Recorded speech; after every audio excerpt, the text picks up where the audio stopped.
Hello friends, मैं हूं रविचंद्रा और आज हम बात करेंगे टेस्ट नंबर 15 की, जिसमें हम कुछ महत्वपूर्ण प्रश्नों के बारे में जानेंगे। चलिए स्टार्ट करते हैं। सबसे पहला क्वेश्चन से देखते हैं। पूछा गया है, एक देश की यानी कोई देश है उसकी कुल जनसंख्या तथा खाद्य फसलों के कुल क्षेत्रफल का अनुपात इंगित करता है। यानी एक देश की कुल जनसंख्या यानी कि कुल जनसंख्या यहाँ होनी चाहिए, ये कुल जनसंख्या है, और उस कुल जनसंख्या में खाद्य फसलों के कुल क्षेत्रफल यानी जो खाने की फसलें होती हैं, खाद्य फसल यानी खाद्य फसल का कुल क्षेत्रफल। तो फ्रेंड्स, जहां हम खाद्य फसल या जो खाने वाली फसल की बात करते हैं वहां पोषणिक घनत्व होता है यानी कि पोषण घनत्व होता है। तो इसका आंसर होगा फ्रेंड्स सी, यानी जितनी जनसंख्या है उसमें कितनी खाद्य फसल का क्षेत्रफल है उसको पोषणिक घनत्व कहते हैं। वहीं अगर कृषि घनत्व की बात करें फ्रेंड्स, तो कृषि घनत्व में सबसे ऊपर रखेंगे। कृषि घनत्व की बात करें तो कृषि में लगी जनसंख्या अपॉन कुल कृषि क्षेत्र। पूछा जाए कि कृषि घनत्व किसे कहते हैं, तो कृषि घनत्व यानी कृषि में लगी जनसंख्या अपॉन कुल कृषि क्षेत्र, यानी कुल कृषि क्षेत्र में कितनी जनसंख्या लगी है उसी को कृषि घनत्व कहते हैं। वहीं आर्थिक घनत्व की बात करें फ्रेंड्स, तो आर्थिक घनत्व में टोटल जनसंख्या यानी कुल जनसंख्या अपॉन कितना रिसोर्स है यानी कुल संसाधन पर, यानी कुल जो रिसोर्सेस हैं उन कुल रिसोर्सेस पे कुल जनसंख्या निवास करती है उसको आर्थिक घनत्व कहते हैं। क्योंकि जो हमारे संसाधन होते हैं उसको हम इकोनॉमी में लेके जाते हैं। अगर जहाँ आर्थिक यानी इकोनॉमी की बात हो तो वहाँ रिसोर्सेस आएंगे। जहाँ कुल कृषि क्षेत्र की बात हो तो कृषि घनत्व होगा। वहीं अगर पोषण की बात हो, पोषण जो हम यूज करते हैं, खाते हैं, तो खाद्य फसल की बात होगी। वहीं कायिक घनत्व पूछा जाए फ्रेंड्स, कायिक घनत्व यानी कायिक घनत्व को हम बोलते हैं, एक तरह से कह सकते हैं फिजियोलॉजिक घनत्व, यानी कि कुल जनसंख्या यानी कुल कृषि भूमि, नीचे इसमें कुल कृषि भूमि होगी, कुल कृषि भूमि, ऊपर आ जाएगा कुल जनसंख्या, यानी कुल जितनी कृषि भूमि है। मान लीजिए कोई कृषि भूमि है तो इस कृषि भूमि में जो कुल जनसंख्या है, कुल पॉपुलेशन है, उसको कायिक घनत्व कहा जाता है। तो पूछा जा सकता है कृषि घनत्व किसे कहते हैं, आर्थिक घनत्व किसे कहते हैं, पोषणिक घनत्व किसे कहते हैं, कायिक घनत्व किसे कहते हैं। तो मैंने चारों बता दिए फ्रेंड्स। आगे देखते हैं प्रश्न नंबर 2। प्रश्न नंबर 2 में पूछा गया है, कौन सा सही सुमेलित नहीं है। यानी अंगामी, ये फ्रेंड्स अंगामी एक तरह से जो है जनजाति हैं। तो अंगामी मणिपुर, खासी मेघालय में, लेप्चा सिक्किम में, टोडा तमिलनाडु में। तो पूछा है नहीं है, सुमेलित नहीं है। तो फ्रेंड टोडा हमें पता है तमिलनाडु में है, जो कि नीलगिरी पर्वत पर निवास करती है। और फ्रेंड्स जो ये टोडा जनजाति है इसमें बहुपति प्रथा का मतलब होता है एक महिला वहाँ पर कई सारे यानी 2 या 3 या 4 पति को रख सकती है। तो इसमें बहुपति प्रथा सम्मिलित है। वहीं आप बात करें लेप्चा, तो लेप्चा हमें पता है सिक्किम में है। वहीं खासी यानी गारो, खासी जयंतिया, तो ये फ्रेंड्स मेघालय में है। ये जो वहाँ की पहाड़ियाँ हैं उन्हीं के नाम पर इन जनजातियों का नाम पड़ा है। वहीं अंगामी की बात करें फ्रेंड्स, तो अंगामी मणिपुर में नहीं है, अंगामी जो है नागालैंड की जनजाति है। पूछा जाएगा अंगामी कहाँ की जनजाति है, तो अंगामी नागालैंड की जनजाति है, ना कि मणिपुर की। आइए देखते हैं फ्रेंड्स तीसरा नंबर क्वेश्चन से, सर्वाधिक एवं न्यूनतम जनसंख्या वाले महाद्वीप हैं।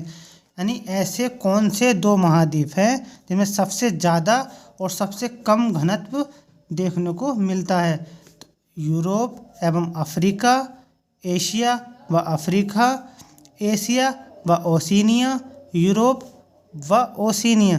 तो फ्रेंड्स हमें पता है कि सबसे ज़्यादा, अगर एशिया की बात करें फ्रेंड्स, एशिया महाद्वीप में ओवरऑल एशिया महाद्वीप की बात करें, चाहे वो पर्वत हो, चाहे पठार हो, चाहे मैदान हो, उसका ओवरऑल घनत्व 101 व्यक्ति प्रति वर्ग किलोमीटर 101 व्यक्ति प्रति वर्ग किलोमीटर में निवास करते हैं। तो एशिया में 101 व्यक्ति प्रति वर्ग किलोमीटर। वहीं अगर यूरोप की बात करें फ्रेंड्स, यूरोप महाद्वीप की, तो यहाँ पर 99 व्यक्ति प्रति वर्ग किलोमीटर में निवास करते हैं।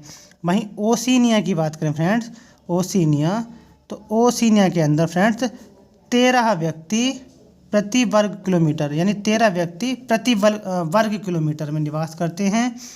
वहीं अगर अफ्रीका की बात करें फ्रेंड्स, तो अफ्रीका महाद्वीप में फ्रेंड्स 18 व्यक्ति प्रति वर्ग किलोमीटर में निवास करते हैं। तो सबसे कम देखा जाए फ्रेंड्स 13, यानी कि ओशिनिया। तो ओशिनिया इसमें है, 2 ऑप्शन तो ये कट चुके हैं। सबसे कम और सबसे ज़्यादा 101 एशिया, तो एशिया इसमें है, लेकिन अफ्रीका है, तो अफ्रीका में 18 है, इसलिए इसका आंसर हो जाएगा सी, यानी कि एशिया और ओशिनिया। सबसे ज़्यादा एशिया में है 101 व्यक्ति प्रति वर्ग किलोमीटर। वहीं ओशिनिया की बात करें तो ओशिनिया में 13 व्यक्ति प्रति वर्ग किलोमीटर। पूछा जाए ओशिनिया महाद्वीप में ओशिनिया में कौन कौन से देश सम्मिलित हैं, तो फ्रेंड्स इसमें ऑस्ट्रेलिया और न्यूजीलैंड पूछा जा सकता है कि ओशिनिया में कौन कौन से सम्मिलित हैं। तो ऑस्ट्रेलिया और न्यूजीलैंड सम्मिलित हैं, यानी इस ओशिनिया के अंतर्गत ये दोनों आते हैं। आइए देख लेते हैं friends question number 4। Question number 4 है, कुल जनसंख्या यानी कुल पॉपुलेशन पर जो इकोनॉमिक फैक्टर होते हैं उसके प्रभाव को, उसके इफेक्ट को मेजरमेंट करने के लिए किस सूत्र का प्रयोग करते हैं। ये बात किसने कही थी, यानी कि कुल जनसंख्या होगी और उस कुल जनसंख्या का, ये मान लीजिए कुल जनसंख्या है, उस पर जो आर्थिक कारक के प्रभाव हैं, यानी जो आर्थिक कारक हैं और उसके प्रभाव हैं, उसको मापने के लिए जो सूत्र दिया था वो किसने दिया था, ये पूछा गया है। Ackerman, J.E. Clark, J.T. टिबार्था, W.M. जेलेंस्की। तो फ्रेंड्स इन्होंने बताई थी गतिशीलता संक्रमण सिद्धांत। गतिशीलता संक्रमण सिद्धांत का अर्थ अभिप्राय ये होता है फ्रेंड्स, यानी कि कोई भी मनुष्य या कोई भी मानव अपनी आवश्यकता की पूर्ति करने के लिए एक स्थान से दूसरे स्थान की ओर गतिशील रहता है या गति करता है, तो उसको अपनी जो आवश्यकता है, यानी अपनी जो रोजगार है उसको पाने के लिए एक स्थान से दूसरे स्थान की ओर गमन करता है, उसको गतिशीलता संक्रमण सिद्धांत कहा जाता है, जो कि दिया था W. जेलेंस्की ने, यानी कि W का मतलब विल्बर जेलेंस्की ने। Friends G.T. टिबार्था ने एक पॉपुलेशन पर निबंध लिखा था, एसेस इन जियोग्राफी, पॉपुलेशन ज्योग्राफी, तो पॉपुलेशन से संबंधित है। वहीं एकरमैन ये रिसोर्सेस से संबंधित है, इन्होंने विश्व को रिसोर्सेस से संबंधित थे। इन्होंने विश्व को 5 जो रिसोर्स होते हैं, यानी संसाधन प्रदेश होते हैं, 5 संसाधन प्रदेशों में पूछा जाए किसने विश्व को 5 संसाधन प्रदेशों में बांटा था, तो वो थे एकरमैन। लेकिन कुल जनसंख्या पर आर्थिक कारकों के प्रभाव को मापने के लिए जो सूत्र दिया था वो J.E. क्लार्क ने दिया था फ्रेंड्स, तो इसको हमें याद रखना है। तो इसका आंसर होगा फ्रेंड्स V। आइए देख लेते हैं प्रश्न नंबर 5। प्रश्न नंबर 5 पूछा गया है, शंकुधारी वनों में किस प्रकार की मिट्टी पाई जाती है। यानी शंकुधारी होते हैं, कॉनिफेरस वन होते हैं, जो फ्रेंड्स कुछ इस तरीके से होते हैं। इस तरीके से जब इन पे फ्रेंड्स जब स्नोफॉल होता है तो ये अपने जो पत्तियां होती हैं इसको अंदर की ओर इस तरीके से हो जाती हैं, यानी कि इस तरीके से तो इसको कॉनिफेरस या शंकुधारी या इसको बोरियल वन भी कहते हैं या टेगा फॉरेस्ट भी कहते हैं। इसके बहुत सारे नाम हैं, टेगा, बोरियल, कॉनिफेरस। ये ऐसे क्यों हो जाते हैं फ्रेंड्स कुछ तरीके से, तो क्योंकि इन पर जब स्नोफॉल होता है तो जो अपनी पत्तियाँ होती हैं उसको सिकोड़ लेती हैं, जिस तरीके से इनके शंकु यानी कि एक शंकु यानी कि इस तरीके से एक शंकु के निर्माण का हो जाता है, तो इसी को शंकुधारी वन कहते हैं फ्रेंड्स। इसमें जो मिट्टी पाई जाती है वो पॉडजोल मिट्टी पाई जाती है। आइए देख लेते हैं फ्रेंड्स। रेगुर की बात करें तो रेगुर जो सॉइल होती है, मिट्टी होती है, ये फ्रेंड्स उस जगह पर पाई जाती है जहाँ वॉल्कोनिक जो एक्टिविटी पहले हुई हो या वर्तमान में भी अभी हो, जैसे कि अपने महाराष्ट्र प्लेटू है या प्रायद्वीप भारत है, तो वहाँ पर अधिकतर रेगुर मिट्टी है, ब्लैक सॉइल, इसे काली मिट्टी भी कहा जाता है, देखने को मिलती है। चरनोजम ये टेम्परेट रीजन की यानी कि जो समशीतोष्ण क्षेत्र होता है वहाँ की मिट्टी है, जहाँ पर जो वीट होता है, गेहूँ की कृषि अत्यधिक होती है, तो इसको चरनोजम कहते हैं। चरनोजम कहते हैं टेम्परेट, जहाँ पे पंपाज है अर्जेंटीना का है, और प्रेरी है, ये जो बहुत सारी वहाँ पर देखने को मिलेंगे, तो चरनोजम मिट्टी है वहाँ पर।